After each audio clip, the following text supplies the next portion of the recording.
From the East and the West, you've heard others, but now you've tuned into the best.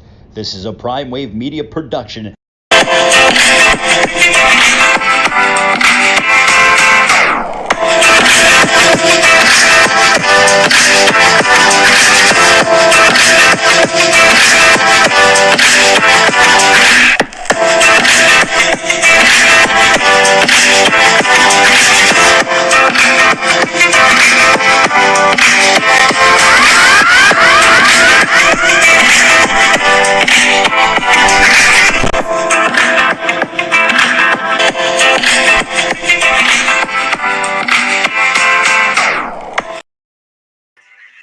What's up, world? It's the one and only Pop DBacks, the PrimeTime Capper. I'm feeling good. I'm feeling great. Just over there retweeting all my other Twitters and things like that. So pretty much it is what it is. It is time for the show. And this is the premier sports betting show, the PrimeTime Angles. And I'm your host, the one and only Pop DBacks, the PrimeTime Capper.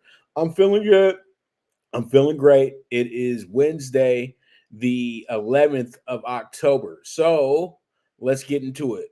Rangers, first team to get to the ALCS after sweeping the Orioles, winning in a 7-1 blowout. So once again, Corey Seager leads a team to the ALCS. You know, he did this with the Dodgers a few times. It was a very, very common when he was with the Dodgers as well, too. So he brought his winning ways to Texas and has helped his team get to the ALCS fairly easily as well, too. This team right now is 5-0.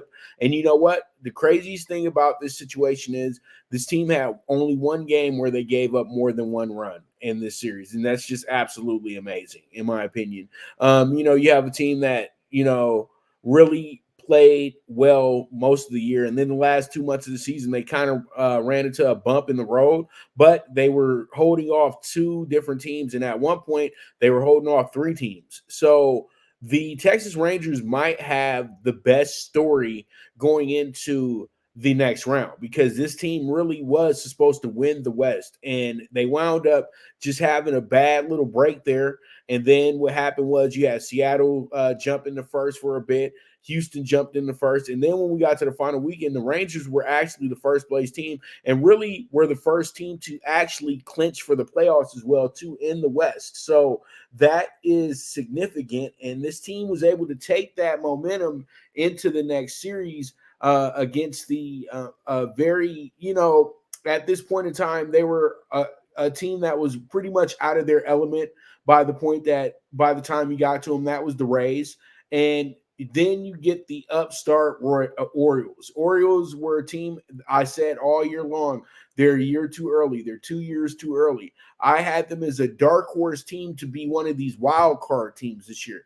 They overachieved and found themselves as the number one team in the American League. So they were able to get this bye, but that bye actually did the worst possible thing to them. It made them too lackadaisical going into the series. And guess what? The team had been swept in almost 18 months in a regular series. They got swept in the first playoff series that they've been in 6 years. That's absolutely just dumbfounding.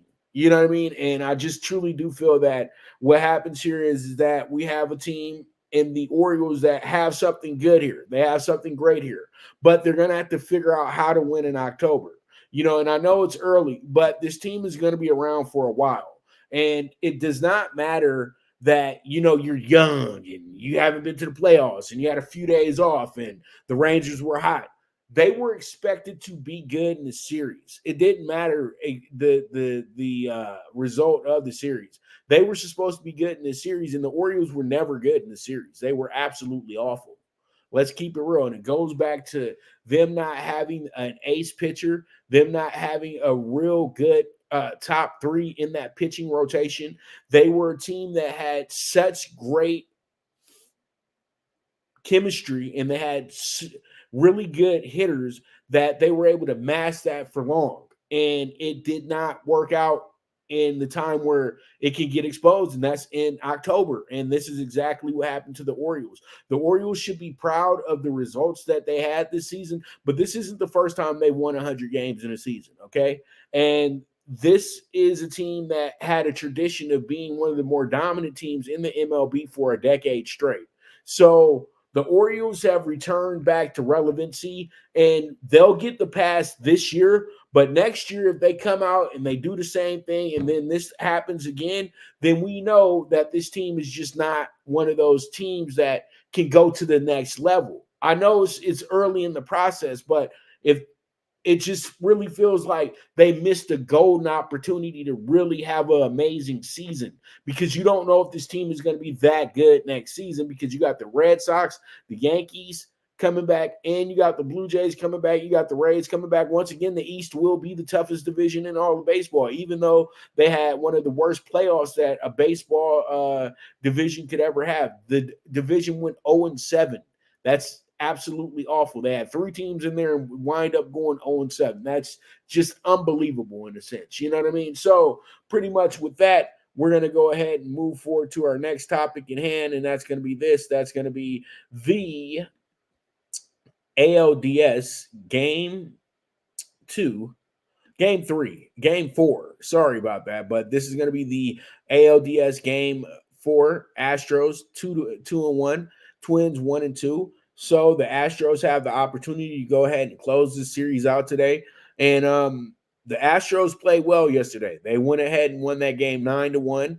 They took care of their business. They were true road warriors, what the Houston Astros have been over the last 6 years. Let's not get it twisted. This team has been so good on the road.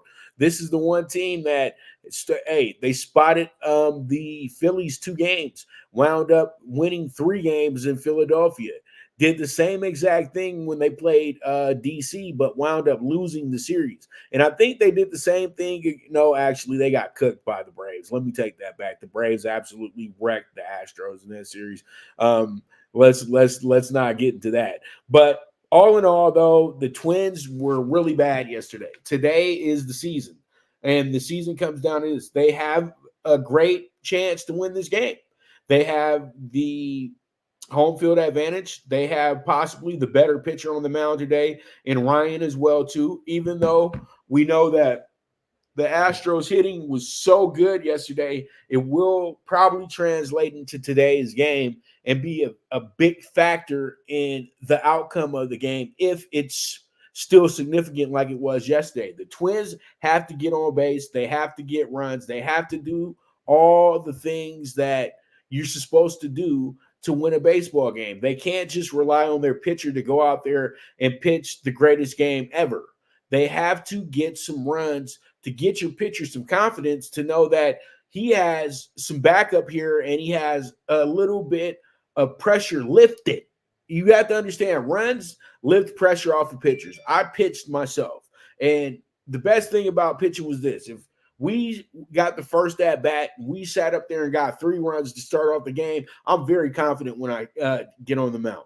But I'm very confident because it's the first inning. But I'm even more confident when we're 3-0.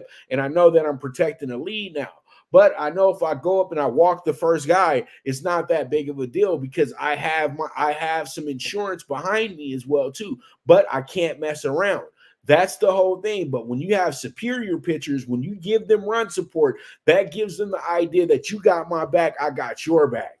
And a lot of times teams get very fluxed in these games because a team may go down 4 runs to start the game, and then the offense says, damn, it's going to be a lot for us to get back into it. But if you're a confident offense, you say to yourself, you know what? This is the first inning. We got 27 outs to get this thing right.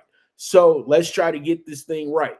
And that's what you need. You need confident pitchers and you need confident hitters. And you see that with the Houston Astros. You don't see that with the Minnesota Twins. The Twins need to be more confident in themselves today. It's make or break the season because at the end of the day, you're not going to get a chance to get the opportunity to try to win this series in Houston if you don't step up to the plate today. It's that simple. You're not, and I know that's just very common, but this team needs to understand that Any blink, any little hiccup that they have today could result in their season being over. So they have to literally play the perfect game, in my opinion, today to really get the win. But I believe they can do that, though, because the Astros are very confident, but the Astros get a little too cute, too. And this Astros team is not the same Astros team that was the dominant forces that went to the World Series. If they didn't draw the team that they drew in the first round, who was the team that they drew in the first round, I feel like they would have been in some trouble. Let's keep it real. I think they would have been in a little bit of trouble if they would have had to be in the wild card round. They were able to be good enough to get that second spot. And that's where the Astros really still see themselves as the best team in the AL. At the end of the day, the Orioles just finished with the best record, but the Astros were always the best team in the league. It's that simple. Everybody wanted to hand it over to the Rays. Everybody wanted to hand it over to the Orioles. At one point, they were trying to hand it to the Rangers. It's always been the Astros. The Astros are the defending world champions, and they looked like the defending world champions yesterday when they beat the Twins 9-1. I believe in the Twins today. I actually have the Twins winning this game. I have them winning the series, so I can't just back out of this situation. That's the whole thing. But they're going to have to put their all into this game.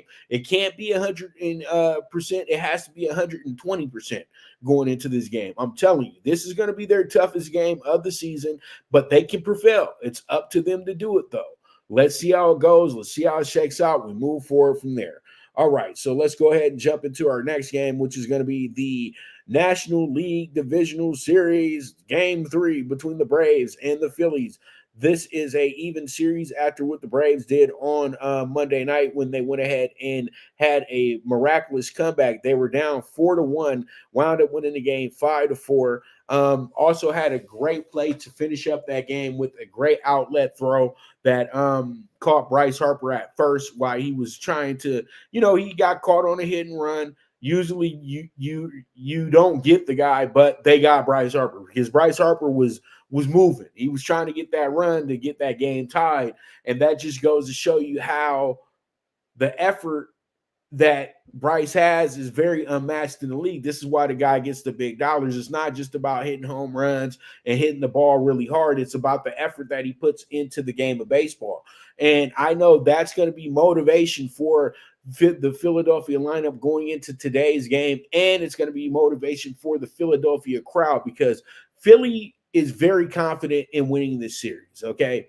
They truly feel that they got this one. And I think the last two times they played the Braves in a series, they won the series. And everybody has to know that those two series, the Braves were heavy favorites in those series as well, too. And this year, the Braves have the best record in all of baseball. And they come in here with the utmost confidence that they're the best team in all of baseball and that they should be back into the World Series. That's where a lot of people already had them.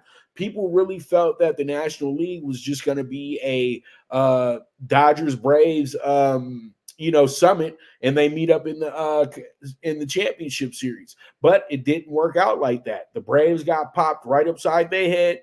First game of the playoff, just like the Dodgers did, but they were able to get it together and even up the series. They didn't put themselves in a position where the season's on the line today. They can afford to lose today, but they really can't because they do not want to give the momentum back to the Phillies. The momentum is even right now.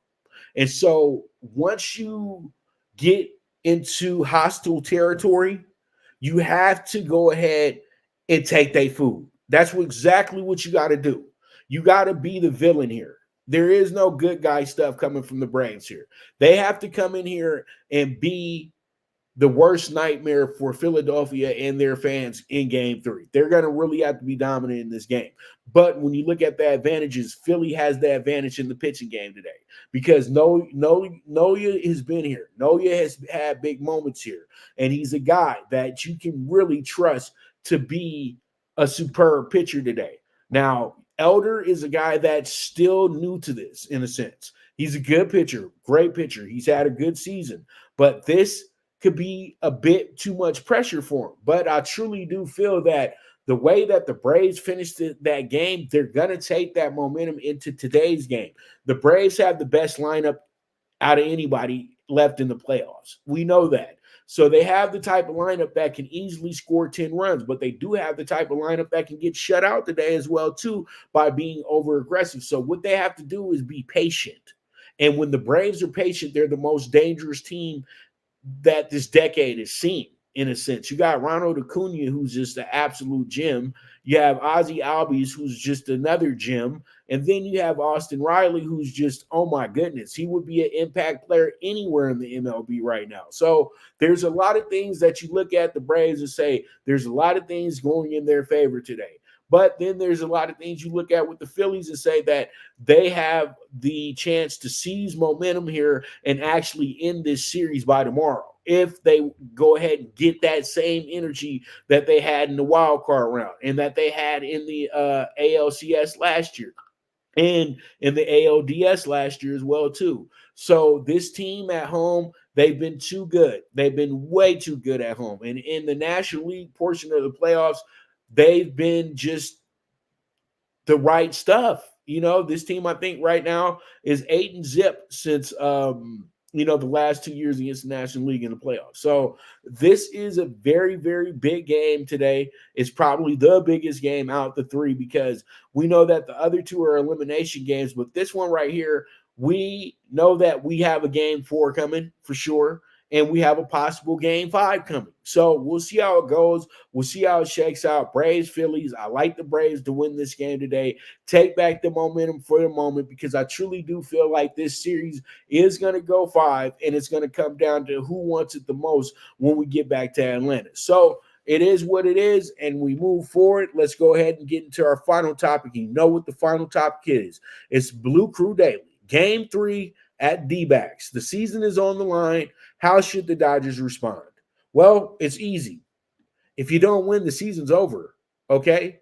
There is no Friday. There is no Saturday. There is no Sunday. This season is over, and it would be another wasted year for the Dodgers. But I'm going to start this off. If the Dodgers are to lose today, Dave Roberts isn't getting fired. But there will be a lot of people that will see some of their favorite Dodgers get traded. It won't be Mookie or Freddie, but there will be some guys on the trade block immediately being sent off. You know, guys like Max Muncy and guys like possibly, I hate to say it, but he's became a good asset, and he's kind of showing, he's kind of continuing the trend that got guys out of here as well too. James Outman, because James Outman has a lot of he has a lot of attributes to him. He's a young player, and you could yield a really good veteran for him as well too. I love James Outman, though. I think that he's one of the great future players for the Dodgers, but he hasn't been dependable enough in this playoff, and he's shown that he's very strikeout prone as well too. I follow the numbers all the time, man, and a lot of times they'll gloss over the most important details of your game. And one thing is, he has to improve on the strikeouts. I don't know why there's so much confidence in him right now when you got other guys that can actually contribute for this team and actually know what they're doing while they're out there. But I believe Outman can hit a home run today. I actually have him ticketed to hit a home run today. So that's how I feel. But I feel like those are the type of names that will attract the big fishes for you to pick up on. Also, they got guys on the farm as well, too. You got Miguel Vargas. So you could possibly be looking at Gavin Lux, moving on from Gavin Lux as well, too. But you don't want to get there, though, yet. You just don't want to get there yet. But the Dodgers have put themselves in a position that, you know, that fans have to accept that there's a possibility that they're going home today, okay? But I believe that the Dodgers are much better than they've shown in the last 2 games. And I think that we can all agree on that. This team is winning 100 games is no fluke. This team has won 100 games literally the last 4 seasons, okay? They've been at the top of the food chain the last 4 years. This team understands choking in the playoffs. And they truly do know that this is a moment that they can't afford.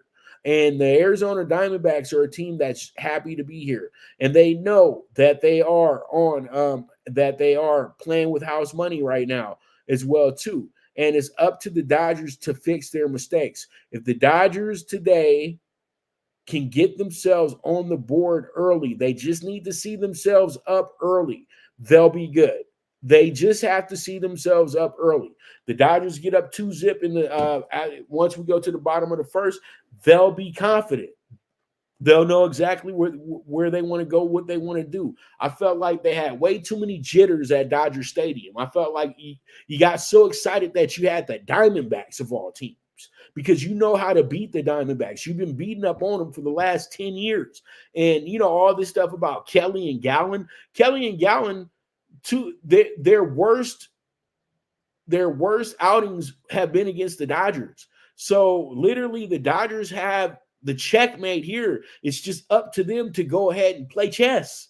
They've been over here playing checkers way too much with the Diamondbacks. But if they play some chess tonight, they should be able to win this game. And if they win this game tonight, they'll definitely win tomorrow as well, too, because what happens is that the momentum has shifted. And the Dodgers are very confident when they get to Arizona. Arizona has become the Dodgers' second home. Their facility is right up the street in Glendale. So they know Arizona well, and the Dodgers are going to have 30% minimum of the fans in the venue tonight. So there's a lot of things working in the Dodgers' favor, but the pressure is on. I'm going to keep it real with you. The Dodgers have the pressure on their back now. If the Dodgers win tonight, the pressure goes back to Arizona. Can they handle the pressure? That's the question. But can the Dodgers handle it? Because they showed that they weren't able to in Game 2. Game 1 literally was kind of a throwaway. But Game 2, you give that one up, you've put yourself in a bad position. But we've seen great teams come back from 0-2 before. And 20 years ago, it used to almost not be that big of a deal. But in today's sport, with the way that they oversell the underdog winning these games that they're not supposed to win, it becomes almost like a joke for the team that's could possibly lose, that they're not good enough to be that team, or they were a hype job and they're flukes and all this other stuff. At the end of the day, it's pro sports. And all these games, as I tell people all the time, I tell clients this, I tell eager beavers this, I tell people who think that they know the most about sports, is that all these games are 50-50. Even if no matter how you cut or slice it, this is a human element. When human errors occur, things can happen. The unpredictable can happen. You just have to understand that part. These games are not locks. The only locks that you have is on your front and your back door. That's it. But the Dodgers, it's the season. It's that simple. It's the season tonight. And we'll see how it goes. We'll see how it shakes out. But, man, it's going to be intense. And I know the whole LA will be watching. And you know what? There will be some big complaining if they don't win this game. But once again, I will end it with this. Dave Roberts will not be fired. Where are you going to get another manager that can get you 100 wins every year? I'll wait. Yeah. Ain't nobody going to go get Lou Piniella. Ain't nobody going to get we can't go dig up Tommy. Tommy gone. So, I know y'all thinking about some old manager, but it's not going to happen, fellas. But all in all, having fun today. So with that, we're going to go ahead and take our first break. And when I get back, we're going to talk some NBA. We got the NBA preview for the Cleveland Cavaliers today. And then we got the mid-5 games of the week. So you guys stay tuned. This is the premier sports betting show, the PrimeTime Angles, with the one and only Pop DiBiase, the PrimeTime Capper.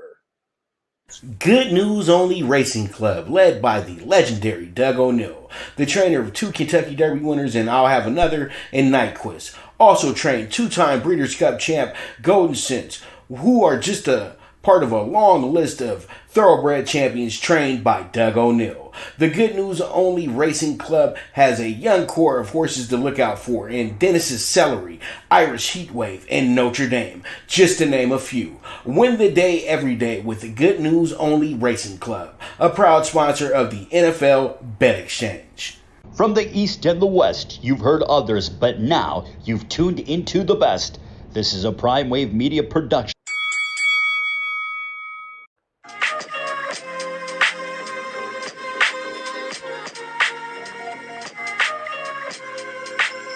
Tune into Big Wave Boxing every week with a brand new guest, with the one and only Pop DiBiase, the PrimeTime Capper, getting the best boxing stories, best boxing angles, and the truth when it all comes down to the sweet science.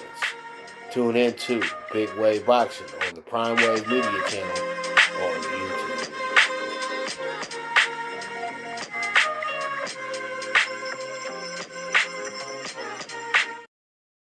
All right, we're back with the premier sports betting show, the PrimeTime Angles. I'm feeling good. I'm feeling great. And it is time for us to get into the NBA preview for today. And the NBA preview today is going to be with the Cleveland Cavaliers. And the Cleveland Cavaliers finished up fourth last year in the Eastern Conference and everything like that. They were able to put themselves in position to, be a team in the mix. You know what I mean? A lot of people were excited about the Cavs, about what they could do. But then the Cavs kind of ran into a bit of it just was just a very, very good New York Knicks team that was on a good run. And the Knicks figured some things out, and they really just outdid really outdid them at the end of the day. They just really played much harder than they did. And it was something that, it happens, at the end of the day, it just happens, and there was a lot of things that the Cavs just didn't do right. And the Cavs were a team that were a part of the play in the year before. And then they got to play in the regular playoffs the next season. So they had these big expectations, but the New York Knicks, once they get a win or something like that in the series, or once they start kicking your butt in New York, they get really confident in themselves. And that's exactly what happened. And I thought that the Knicks would win the series, but I thought it would go 7. But what happened, though, is that the Cavs just got beat mentally and physically in that series. And you just tell yourself, is this team ready for the moment? Are they ready to really play without LeBron James? That's the biggest question that you have for this team. You look at the starting lineup, at least the projected starting lineup. You say to yourself, Darius Garland is a guy that could be a all-star this season. Donovan Mitchell is a person that they're going to put in the MVP talks. Max Strus is a very good role player, but I don't know if he'll be a full-time starter, because I feel like Isaac Okoro is a better defender. So when you really get down to the gist of things, when you have your winning lineup in, most likely Isaac Okoro is going to be a guy that's in that group. Evan Mobley, to me, is one of the best all-around players in the NBA, and they like to say two-way players. I like to say all-around. Evan Mobley is a big man that can do pretty much everything. He's a throwback big man, but in a new style. You know what I mean? He's a guy who can actually sit back there. He can hit a 15, 20-footer consistently, but his main goal is to get rebounds and blocks. And I think that's going to be the key for him this season, to get the Cavs up a spot. You know what I mean? Better than just the 4th seed, maybe a 3rd seed, maybe the 2nd seed. Really challenge the Milwaukee Bucks going into this season. That's what you really hope for when you get down to the nitty-gritty when it comes to the Cavaliers. But truly, though, this team has to figure out who they truly are. You know what I mean? This team will go on a nice 10-12 run where they win these games, and then they'll go into a game where they're not supposed to lose, and they'll lose it by 15. It's the never-ending story with them at this point. But I feel like they have some good young players that can be implemented into the lineup as time goes on. If Amani Bates is able to be on the big roster, because we know that he's going to make the team, but is it going to be more G League than NBA? Because they do have a nice spot for him down in Canton to be their star player for that G League team, but they will probably be able to move him back and forth. And I know that's something that's going to be very key for the Cavaliers moving forward, to have Amani Bates develop into the player that he possibly can be, develop into the player that he was touted to be. You know what I mean? Amani Bates was supposed to be a top 3 pick in the draft, and you can see that he should have still been a top 3 pick in the draft if he didn't make the decision of going to Memphis. If he would have went to Michigan State, he wouldn't have had the same issues. But by going to Memphis, it put him in position to where he became a 2nd-round pick, because then he had to transfer to Eastern Michigan, who was one of the worst teams in college basketball last season. So Amani Bates is a guy that is another victim of not being able to go from high school to the pros. And now he can develop as a pro. And I truly do feel if he can play the way that he has been touted to play, he should move up pretty quickly in this lineup and become a significant player in their rotation. But we'll see. But I truly do feel like the most important player and his health, it comes back down to Donovan Mitchell. If Donnie Mitchell is healthy, 75, 80%, 90% of the season, the Cavaliers can control their own destiny. But if Donovan Mitchell has these issues where he's missing a game or 2 or 3, 4 every month, then the Cavs are going to have their issues. Darius Garland's health needs to be intact as well, too. And Evan Mobley really does need to be able to stay on the court. And that means that just not injuries, but being able to stay on the court where you're not getting into foul trouble. And Jared Allen, who I haven't mentioned yet, but Jared Allen should be very significant to this team winning as well, too. If him and Evan Mobley really dedicate themselves to being the best rebounding duo in the NBA, the Cavs, sky's the limit, fellas. But if you're not going to do that, then you will probably wind up just being in the fold of what's going on with the playoff race in the Eastern Conference. As I said before, we got 3 teams that I feel that are already locked in for the playoffs in the East. The rest, it's a very shaky ground. But then I have to add the 4th because I can't keep disrespecting the Heat. But it's just I don't feel like the Heat have enough right now, but they'll be able to find the players to get them enough. We know that. So with that, that's going to be our Cavaliers. That's going to be our Cavaliers talk for you right there. That's going to be the preview for the Cavs. And all in all, I expect them to have a pretty good season. And let's go ahead and see their win total for this year. I'm going to give out that win totals and all that good stuff when we get to the actual previews for that.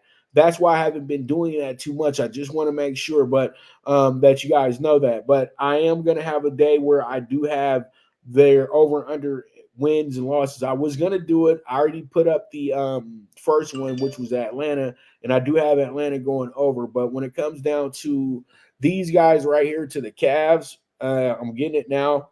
So just bear with me for 2 more seconds. But what I'm looking at, man, Cavs projected wins. I would say the Cavs projected wins is in the 50 category, right? But let's get the exact number. Man, this team, they've done well, though. Since LeBron James left, they've done very well for themselves. And they are predicted to get over, they're at the 48 mark. So I think that they're a 50-win team. I truly do. If everything works out for them in the right way, they can be a 50-win team. And, I know that they're not doing a lot for the guys moving forward and everything like that. I know they're not doing a lot, you know what I mean, where it says that, where they're not giving them a lot of wins this year because they feel like it's going to be a tougher NBA. And I truly think teams like the Cavs should be improved. You have the players to do so. So we'll see how it goes. We'll see how it shakes out, and we move forward from there. All right, so let's go ahead and jump into our mid-5 games of the week. This week, we're going to have the AAC, the MAC, the Mountain West, and the Sun Belt. We don't need to do Conference USA because we pretty much did the Conference USA game of the week yesterday with Liberty and with Jacksonville State. And Liberty wound up winning that game last night as well, too. That was a really, really good game. Liberty actually wound up winning that game 31-23. So that wound up being the game that a lot of us pretty much put together. But I thought that Jacksonville State would get the cover last night, but they fell a little short. But they started off pretty good, and they showed some real good rapport. They showed that they wasn't scared, last night. But Liberty's a tough team. They're probably going to run away with the Conference USA this year. But let's get into the first game, the AAC game of the week, which is going to be a doozy. It's going to be between Tulane, who's 4-1, and you got Memphis, who's 4-1. Memphis is actually a home dog plus 4.5, and then there is a over under 54.5 going into this game as well too. So you have a lot of things that you look at and you say to yourself, well, Tulane should probably be able to romp them, right? Nope. Memphis has played much better and they beat much better this year as well too. Tulane is a team that's already been highly touted and ranked and everything like that. So that's why they have the advantage here, because they're expected to beat up Memphis because they're expected to run away with this conference. But Memphis is one of the teams that can give you some real issues. And Memphis has been in this position before in the AAC. I think they're probably the most trusted team in the AAC, especially since everybody left that was really good. Memphis is the only one still left over that was, a part of the elite bunch of the group in both basketball and football. So when you look at this, you got a Memphis team averaging 36.6 a game, and you have Tulane getting 29.8. Then you have the points per game with Memphis giving up 21.4, while you have Tulane giving up 17.4. So they both are in the top 70 percentile in this as well. Yards per game, you have the advantage goes to Memphis. Pass yards per game, advantage goes to Memphis. Rush yards per game, advantage goes to Memphis. But the thing that Tulane does pretty well is third down efficiency, and they are a bit better than Memphis at that portion. Now, Tulane has won their last 3 games in a row after losing by 17 to Ole Miss, and pretty much would have been their big game to give them the resume to put them in the New Year's Six, but they were unable to get where they really needed. They were unable to get that win because things got a little murky in that game, and their starting quarterback actually got hurt.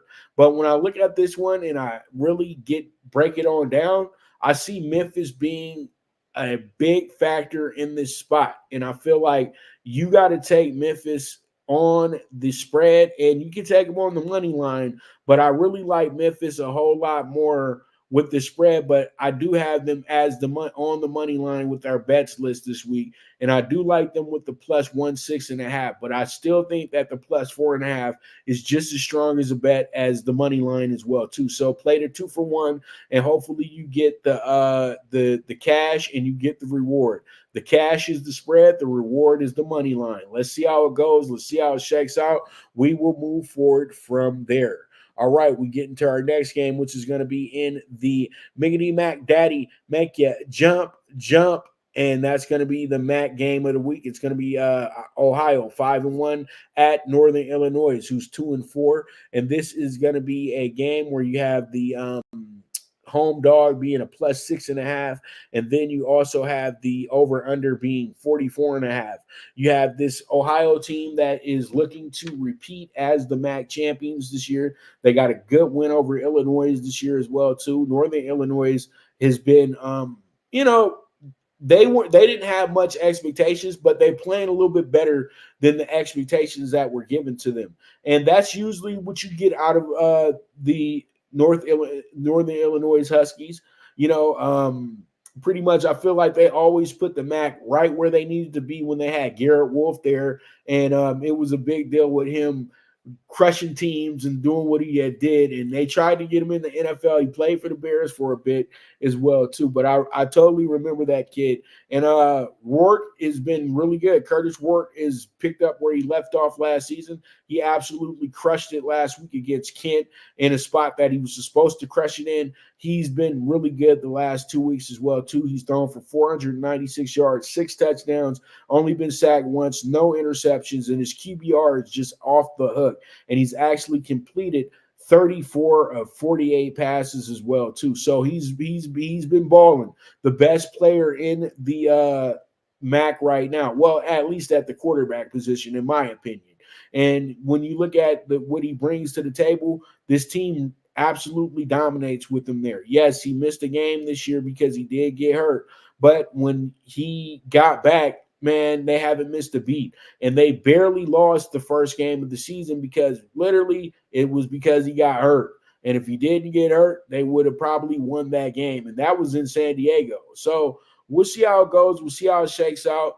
Northern Illinois doesn't really have much to talk about here, but they do have a pretty good quarterback in Lombardi who's thrown for over 1,000 yards already. And he had a decent game last week against Akron, had a much better game against Toledo the week before, but that wound up being a loss too. So, he had a better QBR rating last week, but he didn't throw for as many yards as he did against Toledo.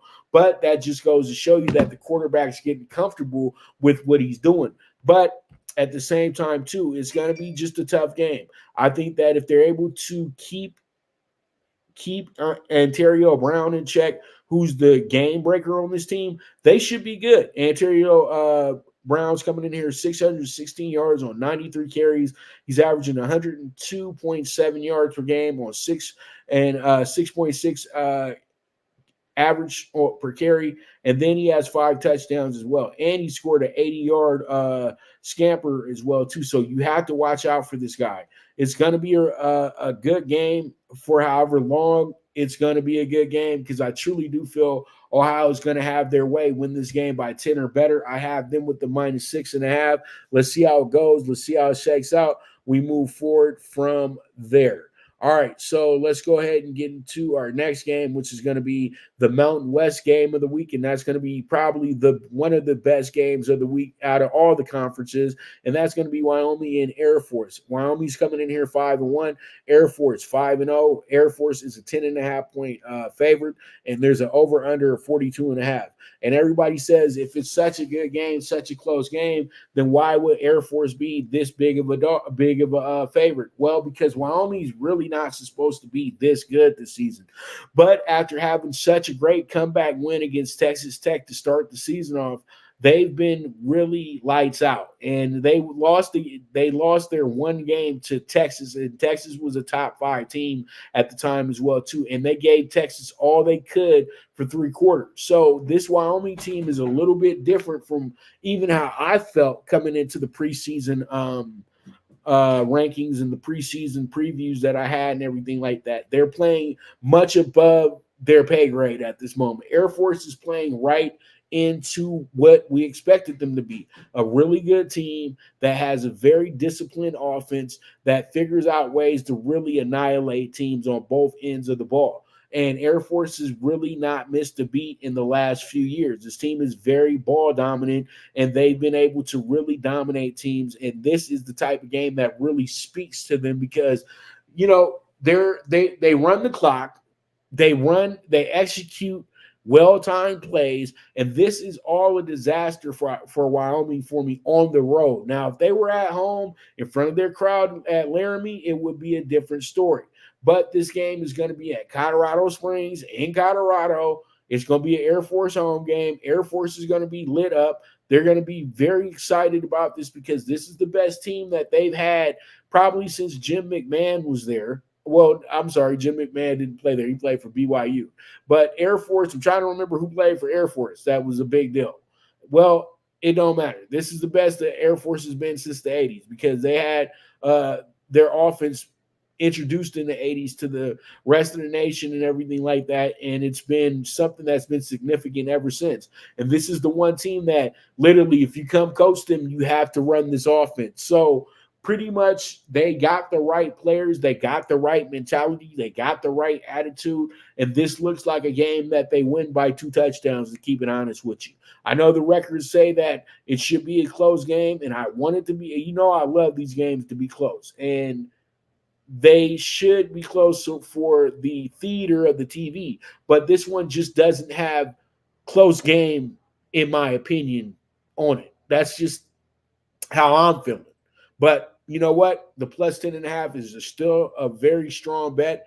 The 10.5 is kind of risque, but I don't mind being a little risque with a team that knows how to execute like Air Force does. So we'll see how it goes. We'll see how it shakes out. We move forward from there. Okay, so let's go ahead and jump into our final game of our mid-5 games of the week, and that's going to be in probably the most interesting conference of them all. That's going to be the Sun Belt Conference, and our game of the week is going to be between Georgia Southern and James Madison. Georgia Southern coming in here 4-1, James Madison 5-0.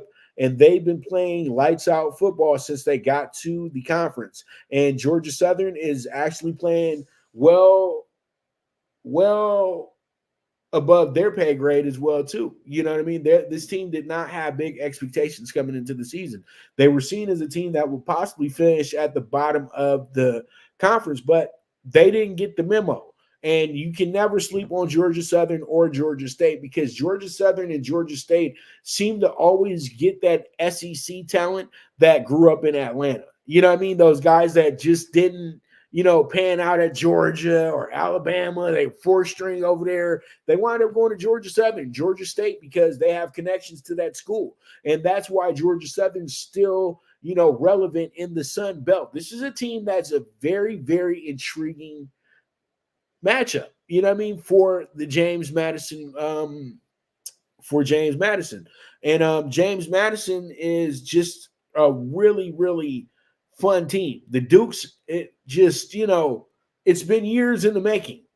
This team was a really good basketball team in the 90s. You know what I mean? I used to love watching them in the tournament. They'd be winning the Colonial, all that good stuff.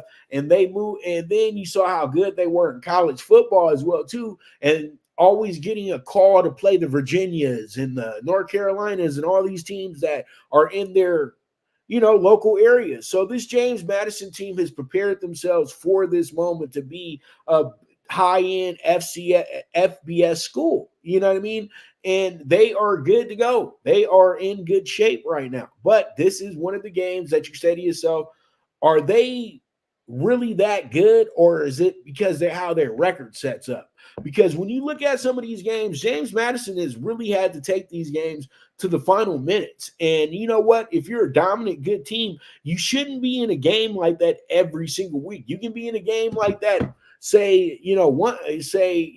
once every 6 weeks, but every week, that's kind of a stretch. You know what I mean? And James Madison knows that this is the game where they have to really buckle up their chin straps. You know what I mean? This team has started off 5-0.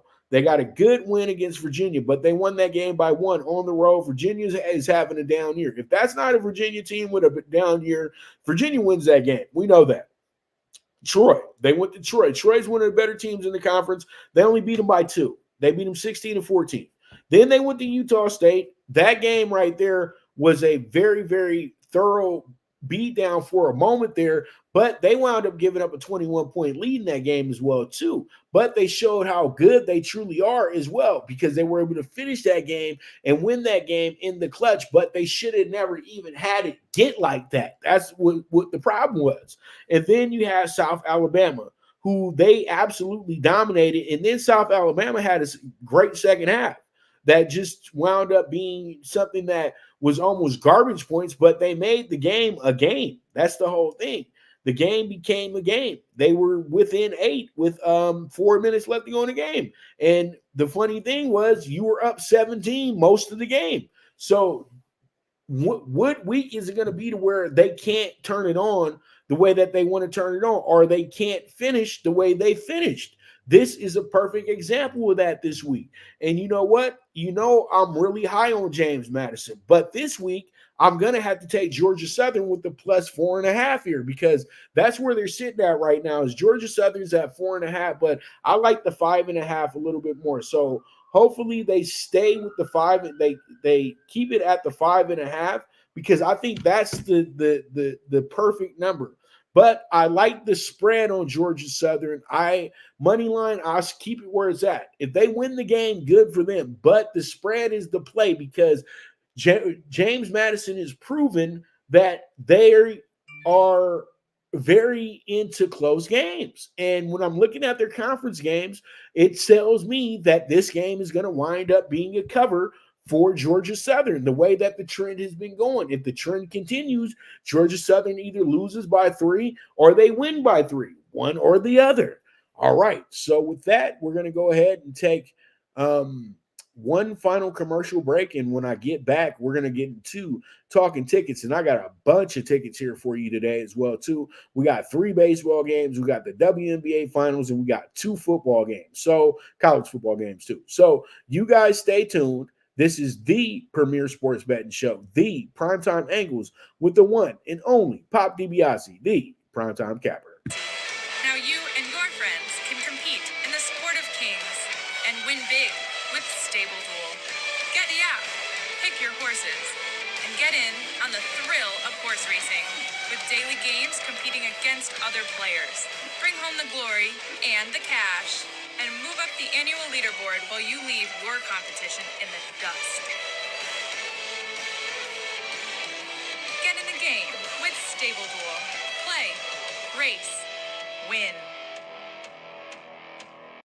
Good News Only Racing Club, led by the legendary Doug O'Neill, the trainer of 2 Kentucky Derby winners, and I'll have another in Nyquist. Also trained 2-time Breeders' Cup champ Golden Sense, who are just a part of a long list of thoroughbred champions trained by Doug O'Neill. The Good News Only Racing Club has a young core of horses to look out for in Dennis's Celery, Irish Heatwave, and Notre Dame, just to name a few. Win the day every day with the Good News Only Racing Club, a proud sponsor of the NFL Bet Exchange. All right, we're back with the premier sports betting show, the Primetime Angles, with the one and only Pop DiBiase, the Primetime Capper. And I'm feeling good. I'm feeling great. And we got Nephew checking in with us today. Nephew says he likes the over 9.5 in the Dodgers game. Also, Nephew has the player props for you guys today as well, too. The Freeman over 1.5 bases, Mookie over 1.5 bases, Noya over 4.5 hits today, Acuna over 1.5 bases, and Lance Lynn over 4 hits today. Joe Ryan 4 hits today as well. 220 gets you 500. That means that's going to be a 25-1 ticket right there. So you guys see what you want to do with that one right there as well too. And then here goes some breaking news too that I needed to know as well too. Devin A-Chain, wow, he's on the injury reserve, and then Justin Jefferson's also on the injury reserve as well too. So I'm guessing Kirk Cousins' little run is one of the top quarterbacks probably might be coming to an end, but you never know. Jordan Addison can step into that role and do some big things with that. But let's go ahead, get into talking tickets. And up first, we have ourselves the WNBA finals today, the game 2 bets. And we got the Liberty getting the upset today, plus 180. And then I have the under 86.5 as well, too. And then I got the Aces leading in the first quarter. I think the Aces will be up 2 points. And then the Liberty just take the game over and break those Vegas fans' hearts for tonight, because this is going to be a good series. It's going to go all the way to the final game. Is it going to be 5 games, 7 games, or 10 games? I don't know, because the WNBA feels like it's been going on for the last 18 months. But, you know, that's just, I guess, good basketball, huh? So it is what it is at the end of the day. But pretty much with that, we move forward, and let's go ahead and jump into the UTEP FIU bets for tonight. And we have the over 43.5 for this game. And then we have Florida International leading in the first half, minus 140. Also, UTEP keeping things close in the first quarter. Hopefully we'll have a tie score so we can cast that big number out of minus 145. And then we also have the minus 5 plus 125 adjusted line for FIU in this game as well, too.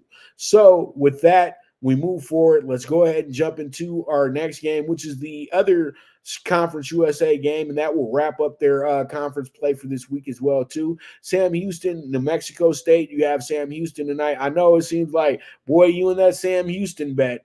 But Sam Houston is going to be a really strong team in this conference eventually, and they'll finish as a strong team in this conference as well, too. I like the way that this team is building. I like the plus 3.5 as well, too. They should be able to do very well with that tonight. And then we have Sam Houston for the first half, plus 130 as well, too. And then we also have the over 9.5 first quarter. And then I do like Sam Houston tonight to actually score some points again, get 20 on the board. It's over 18.5, but people say, oh, that's a low number. They should hit it. No, Look at Sam Houston in these games. They just started getting into the 20s, but they did that because they just started playing in their conference play, which is a lot easier than the games that they were playing before the conference. So they're getting better by the week, and this possibly is the game that I would say go ahead and bet them.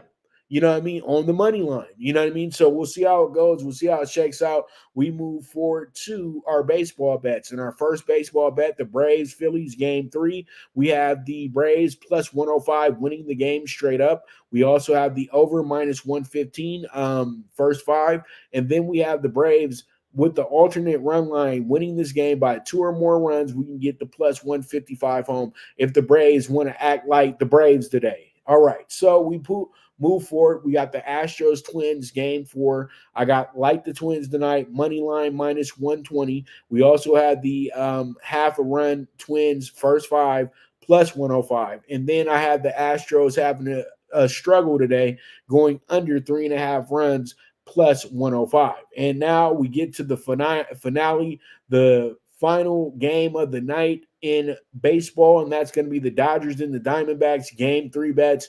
And you know what? Play the music, man. Play that drama music because it's drama time in Phoenix tonight, man. I'm telling you, the Dodgers, you know, it's a make or break situation for them right now. Over 9.5 for the Dodgers tonight. I'm on the same train as nephew. And then I do have the Dodgers leading after the first 5 innings as well, too. And then I have James Outman with the plus 450, making up for all those strikeouts in LA, hitting a home run tonight in Arizona. So there it is. There it is. That's going to be our bets for tonight. And I want to go ahead and thank you guys so much for tuning in today. You guys are the absolute best. You know, I love doing this show for you on a daily basis. You guys make sure to tune in tomorrow at 10 a.m. Pacific time. We're doing it a little early tomorrow because I will have Jeff on the show with me tomorrow. We'll be talking the Power 5 games of the week. We'll also be getting into the Denver Nuggets preview as well too, and then we'll be talking some baseball as well too. So you guys make sure to tune in for all that good stuff, and we'll have the man himself, the Don of Cape Cod, as our co-host tomorrow for the Primetime Angles. So pretty much with that, it's a wrap. And as I always say, bet with your head, not with your heart. The movement is moving, and this is the premier sports betting show, the Primetime Angles, with the one and only Pop DiBiase, the Primetime Capper, and I am gone.